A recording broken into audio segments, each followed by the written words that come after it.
আর এই বিষ স্যালাইনে মৃত্যুর প্রতিবাদে এই মুহূর্তে স্বাস্থ্য ভবন অভিযান প্রদেশ কংগ্রেস সভাপতি শুভঙ্কর সরকারের নেতৃত্বে। সংক্ষেপে জানার চেষ্টা করব কি পরিস্থিতি ওখানে, প্রতিনিধি বিবেকের সঙ্গে কথা বলবো। বিবেক। হ্যাঁ জয়ন্দা, যেটা তুমি বলে, প্রদেশ কংগ্রেস সভাপতি শুভঙ্কর সরকারের নেতৃত্বে আজকে সোমবার দিন বেলা 2টো থেকে করুণাময়ী মোড় থেকে স্বাস্থ্য ভবন অবধি পদযাত্রা করে অভিযানের কথা, এবং সেখানে ডেপুটেশন দেওয়া হবে কিনা এই প্রশ্নের উত্তরে তারা বলছেন যে না, আমরা কোনো ডেপুটেশন দেবো না, আমরা খোলা চিঠি দিতে চাই।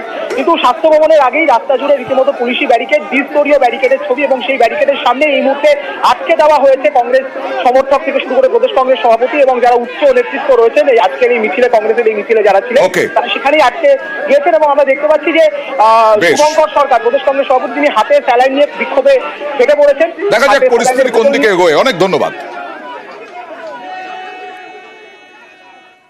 আর এই স্যালাইন নিয়ে নিষেধাজ্ঞা জারি করেছিল স্বাস্থ্য দপ্তর, নির্দেশিকা জারি করেছিল স্বাস্থ্য দপ্তর RL এই স্যালাইনের ওপরে। তারপরেই স্টক বদল হলো SSKM হাসপাতালে। স্টক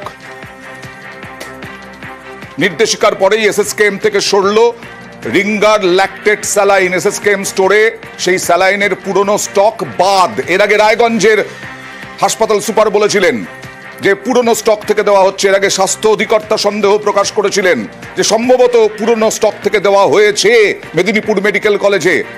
তারপরে নতুন স্যালাইন ঢুকলো। 24-এর 10ই ডিসেম্বরে বাতিল রিঙ্গার স্যালাইন।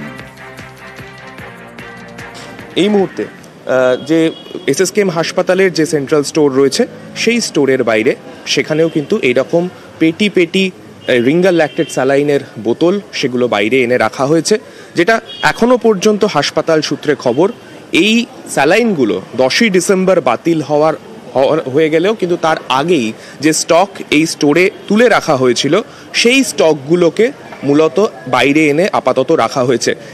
এই স্যালাইন যাতে আর কোনো ওয়ার্ডে ব্যবহার না হয় সেই বিষয়েও কিন্তু খতিয়ে দেখা হচ্ছে। এই স্টকগুলোর বিভিন্ন ক্ষেত্রে কিন্তু যে ম্যানুফ্যাকচারিং ডেট সেগুলো অনেক আগের, জুলাই 2023, কোনো ক্ষেত্রে ম্যানুফ্যাকচারিং ডেট আরও পরে আমরা দেখেছি নভেম্বর 2024 লাস্ট লট। ইতিমধ্যেই কম্পাউন্ড সোডিয়াম ল্যাকটেট ইনজেকশন অর্থাৎ সেই স্যালাইনও কিন্তু বাইরে থেকে নতুন স্টক আসছে। রোগীদের জন্য যাতে ওই স্যালাইন আর ব্যবহার না হয় সেই বিষয়ে কড়া পদক্ষেপ ইতিমধ্যেই নেওয়া হচ্ছে স্বাস্থ্য দপ্তরের তরফে।